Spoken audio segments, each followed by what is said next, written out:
Good morning, ladies and gentlemen.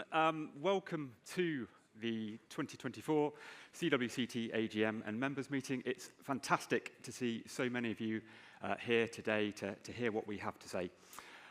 I'm David Metcalfe, Director of CWCT, and after a short introduction, I'll pass over to Saverio Pasetto, Chair of CWCT, to give his update. Before that, quickly run through the day. As usual, we have a fairly full agenda, and we have two really important topics. So after our short AGM and CWCT update, our topic for this morning is key industry challenges. And within this, we are including the Building Safety Act, fire performance more generally, and sustainability. And then the morning session will end with a panel discussion considering some of the implications of the Building Safety Act on the facade. Providing our speakers don't overrun, we have deliberately left some time for questions and comments after each presentation, so please use that time to engage with our speakers, ask questions. Now, given the nature of the topics being discussed, I'm sure you will all have lots of things to say. Our topic for this afternoon is future facades and innovation. How might facades of the future look and change in response to changing performance requirements and priorities? Glass technology has come on in leaps and bounds in recent times. New processing techniques, larger sizes, better analysis, and so on, has resulted in widespread and innovative use of glass. How's that going to change? What's next? And finally, what role will technology play? What are the opportunities this will bring? What are the risks? Will AI mean we're all going to be looking for new jobs soon? So we'll hear about that as well. And again, please ask questions, raise concerns. These are all really, really important topics as we look to the future. And finally, after the presentations, don't just disappear at the end of the day. Please join us for drinks overlooking the river to continue the discussions and networking. I'm now going to hand over to Saverio Pasetto, Head of Facades at Skanska UK and Chair of CWCT, to give his update of the year. Saverio. Thank you, David. So, at the end of last year AGM, I asked a simple question. Would you like to bring a friend? The majority of the audience raised their hand. And basically, we agreed that a bigger venue would be really beneficial to this event and allow more members to participate and engage. And so, here we are today. We have twice as many people in the audience as we used to have. 150 people is our typical attendance. Today, 300 of you in the audience, which is fantastic. I really, really think that is going to add so much, not just to the AGM, but also to your knowledge. Just think about that. Imagine that. Twice as many people will learn something today. Twice as many people will go back to their organizations, your organization, and disseminate knowledge. Knowledge about our activities, knowledge learned from today's presentations. Just think about the power that that has. And there will be more networking. Just think about that again. Double the attendees, double opportunities for networking and fun. We've got some drinks and food overlooking the river later on, so we don't need to break up into 5 or 10 different pubs.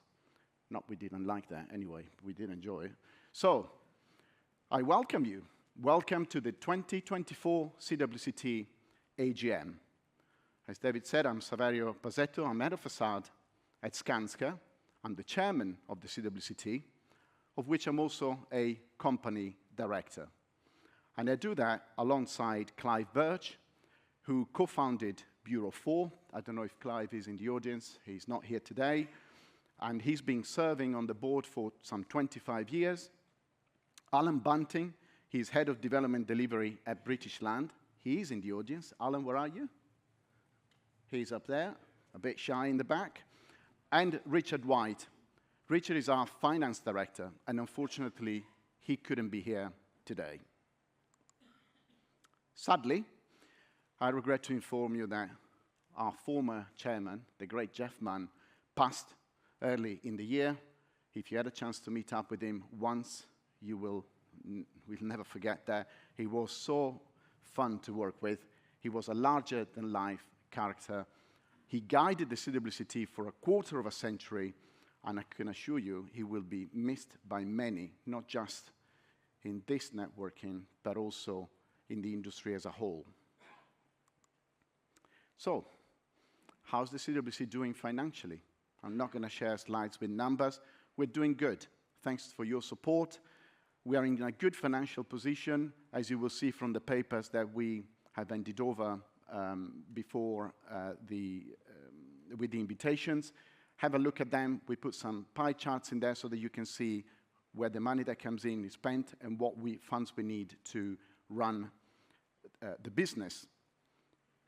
We have some funds available for investments in innovative ideas and innovative projects that can benefit members and, in turn, the whole industry. So if you have anything that you think as CWCT we should be looking into, a research project or any idea at all, please do get in touch with the team, get in touch with David at CWCT with your suggestions. We're going to invest some of these funds in a small research project to understand even more how we can better communicate with you, how to get even closer. And for that, we have engaged with a specialist firm, an agency called Membership Matters. They are experts in this field, and they will contact you in the coming months to engage with a questionnaire or in other forms. So please do engage with them. That will really help us getting us closer. And if I may, I'd like to take this opportunity to thank you all, really, for your support of the CWCT. I'm a sponsor also of the CWCT. The CWCT really exists for you, exists for us. So, thank you very much for that. We are committed to invest in CWCT personnel and their growth. This is your team at CWCT. We continue to recruit. We're still recruiting, so if you know anyone, please do suggest. During the last year, we've been really, really lucky. We've welcomed Adam in the team, and more recently, Katie. They joined Mark, who can't be here today, Simon, Claire, David, of course, and Alan, whom I'm sure you know is also not here today, but he has decided to retire at the end of summer. I'd like to thank Alan for his phenomenal contribution in the last, 2 decades or something at CWCT.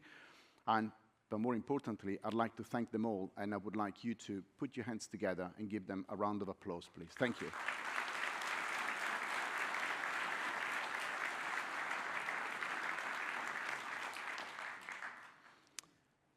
We intend for the team to be involved with the membership even more, and I mean hands-on involvement.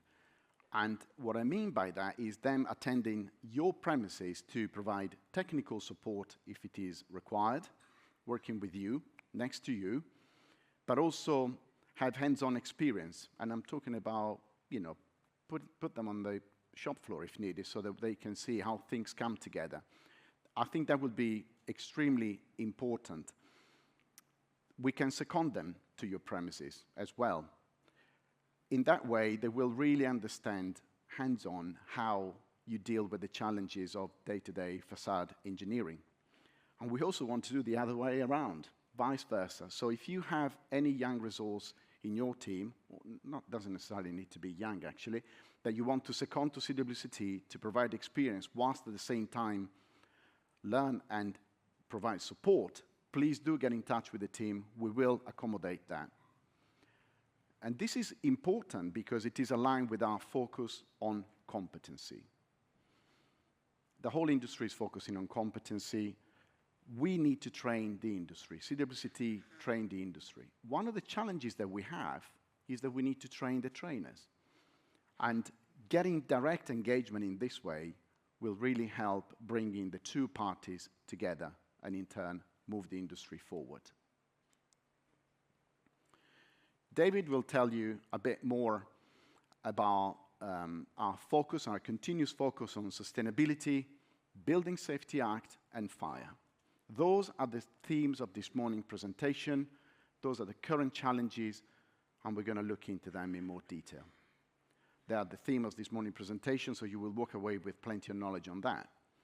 In the afternoon, we're looking at the future. We need to try to project ourselves in 5-10 years' time. I want you to think about what are the next challenges. If you could turn back time, fire, sustainability, what would you have done differently 5-10 years ago? So try to look forward. So what are facades going to be looking like in 5-10 years? They're changing, but what are they changing into? They're changing into what? And more importantly, how are we, both at CWCT and at industry level, going to prepare for those challenges and respond to them? You will also hear from David about the CWCT activities during the course of the year. You know them already. They include our CPD-approved courses. This is one of them, so you will get a CPD certificate for this. Make sure that you also upload it on your organizations to make sure you record them. And assessments, and there will be a test at the end, right? So be ready. No, there's not going to be any test. So we're obviously going to continue with leading industry guidance, improve communication and engagement. I'm asking here for your support. If you see posts on LinkedIn from David or from myself, or if you post something about CWCT, try to distribute, repost, and like, and provide feedback back to us. We're also working on an entirely new Managing the Cladding Package course. This is based on the feedback that we received from you, which we're pulling together with these great champions. Some of them are in the audience today, so please do go and talk to them. And I'd like to thank them all for their contribution. They take time to, outside their normal day-to-day job, to pull together something from the industry, something that we can use to disseminate knowledge. Others will join these champions as we develop the content. So we have agreed that we may need to call in a particular expertise or a person with a particular type of experience to really add more granularity to the content of the courses. And at the end of it, those that perhaps couldn't participate for one reason or another will get in touch with you guys, ladies and gentlemen, in such a manner that we can peer review the content of the courses so that we can fit in from the ground and also validate it at the end. Last but not least, we have received the Grenfell Tower Inquiry Phase 2 report. We will continue to work hard to respond to the recommendations through guidance, collaboration with industry bodies, that is so important, but also collaboration with the government. And on that, I'd like David to come back on stage, please, and talk us through what we're doing in more detail. David, okay? That's all for me. Thank you. Thank you for being here today.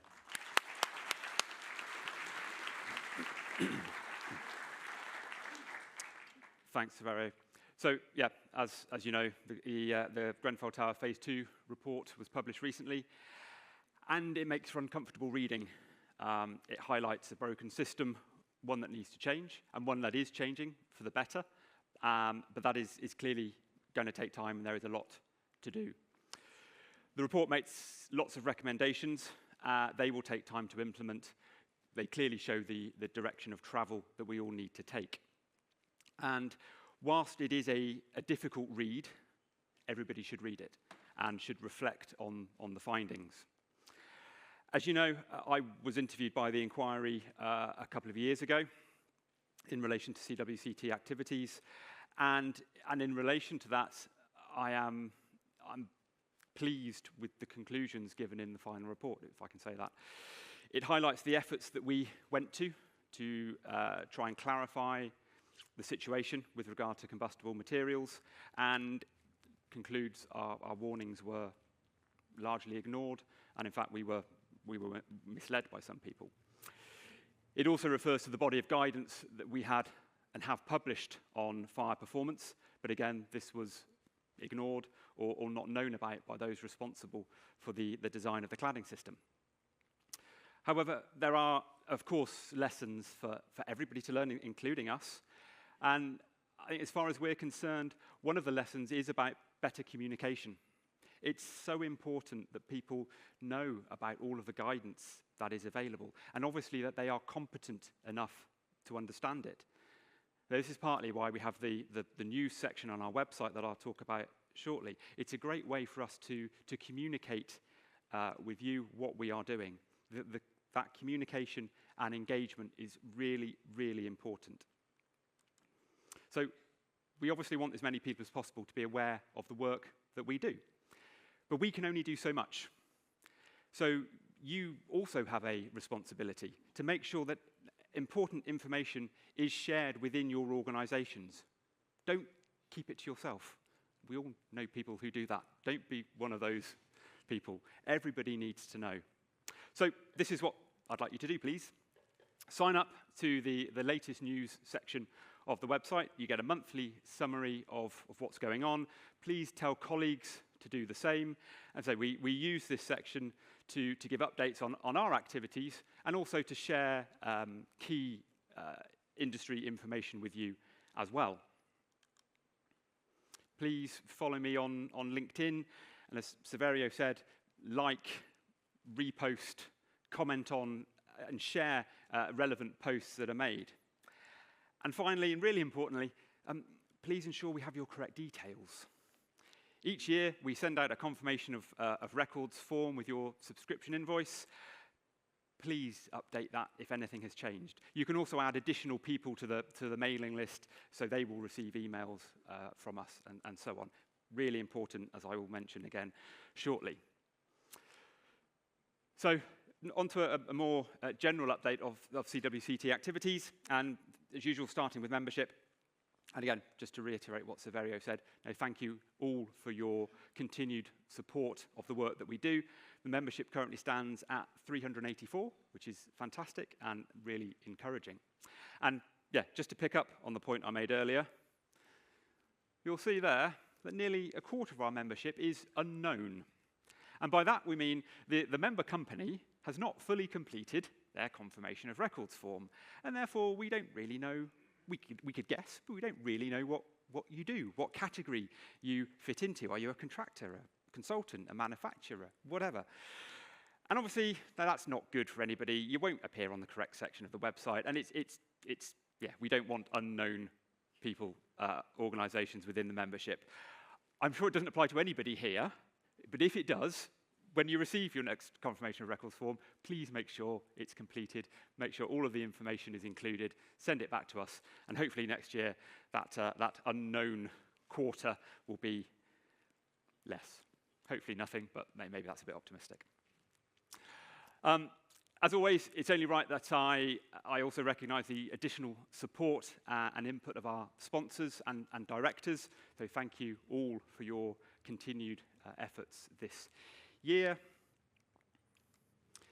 In terms of membership, just a few things to point out. We have some new membership terms and conditions. These don't materially change anything really about the relationship, but they sort of formalise the arrangement between you and CWCT. There's also guidance on the use of the CWCT logo. Unfortunately, over the years, there have been instances where the logo has been used inappropriately, and clearly we're keen to avoid that. So again, you can help here. If anybody comes across any uses of the logo that don't look right, the logo on company websites where those companies are not members of CWCT, please let us know and we can do something about that. And finally, to that end, we have a new member of logo that you can download and use to show that you are a subscribing member of CWCT. All of that information and that logo can be found on the Cladding Forum. Moving on, a quick note about our courses. These have been revised this year following the work that's being done to update the Managing the Cladding Package course. I'm pleased to say that our courses have been really well booked. We've had over 500 people signed up for the courses this year. And this year, for the first time, we've introduced some assessment following each course. And that assessment must be successfully completed in order to receive a CPD certificate. on the whole, that's gone quite well. A few interesting observations that I'll just quickly point out. Firstly, not everybody who took the assessment passed. Now, on the one hand, I think that's quite good. It sort of shows that the assessment has some value. On the other hand, it is slightly concerning, as the assessment is deliberately fairly basic, and all of the questions are covered in the course material. So this potentially shows that people aren't taking this as seriously as they should, and they aren't spending the time required to go through the presentations.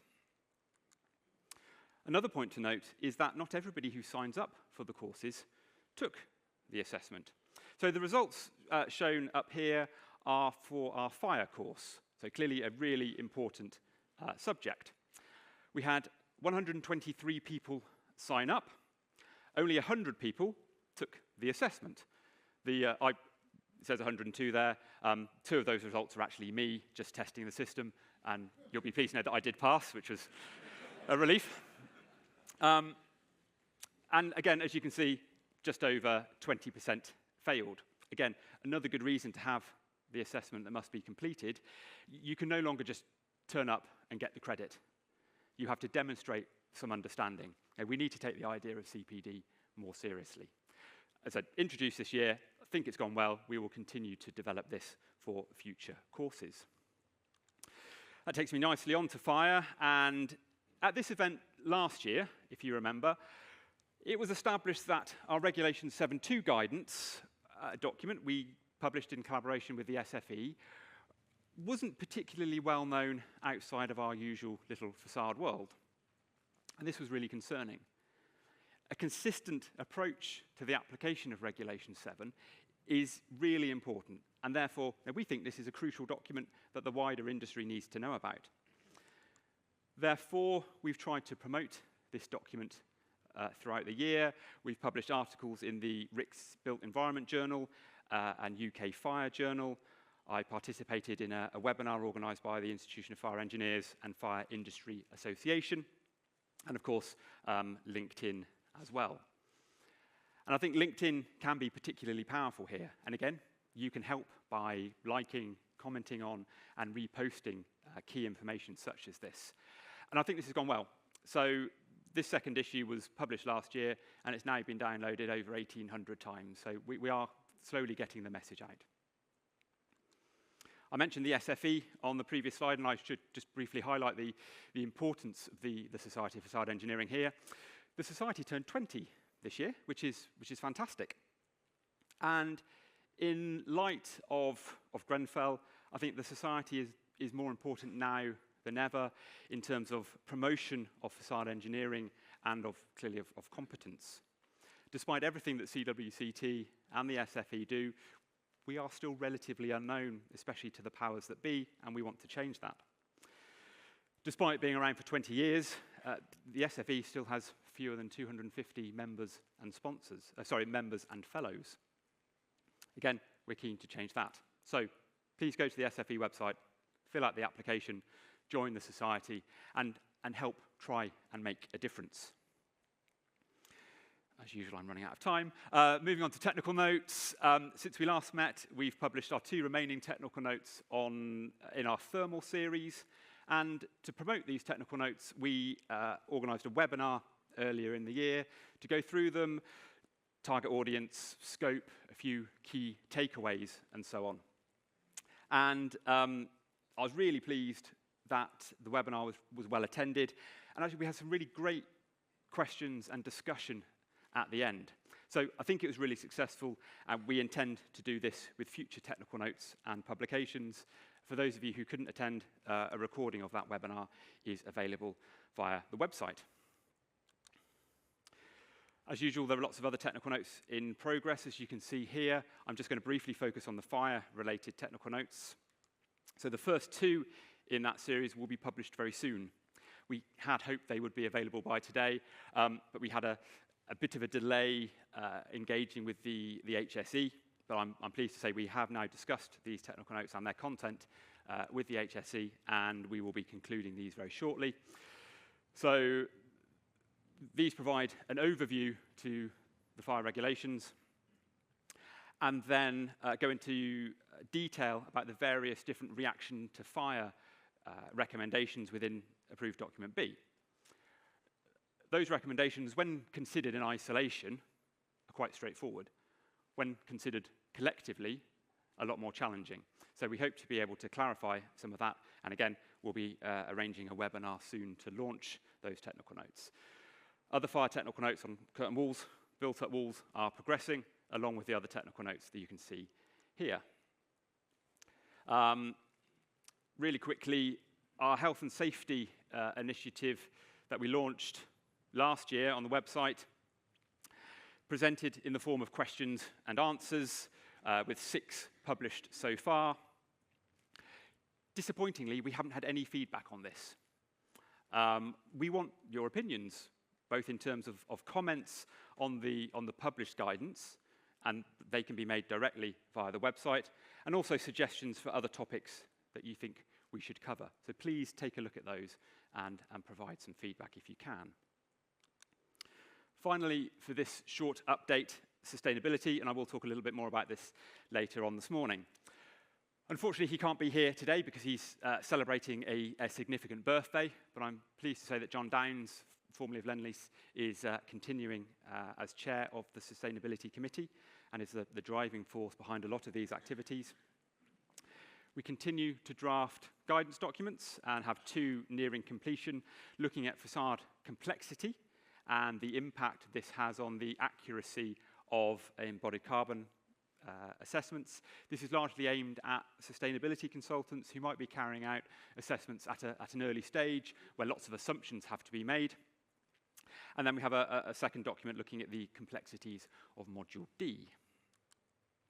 The work streams are continuing and are working hard to conclude what they've started prior to establishing new topics to look at. You'll hear about the EPD work stream later on. Other activities where we cover sustainability on the MSc, a new presentation in our materials short course, and I'm recording a podcast next week on the subject, which I haven't done before, so that'll be interesting. So we're doing what we can to try and get the message out there. And the last word for now, before I do run out of time, is just to highlight our sustainability stories. Again, you can find these on the website. So this is where you can show off a little bit. You can tell people about what you're doing to improve the sustainability of the products you produce and the projects you work on. I don't want to end on a negative note, but again, I'm a little bit disappointed about the lack of engagement with this. So again, I'm asking for your help. So I encourage you all to take a look at the stories we currently have and then share your own stories and help to inspire others. Be positive about the fantastic work that I know you are all doing in regard to sustainability. We should be sharing that. They are success stories. Tell people about them. And that's it for this short update. As always, if you have any questions, comments, suggestions, you know where to find me. Please do get in touch. Thank you very much.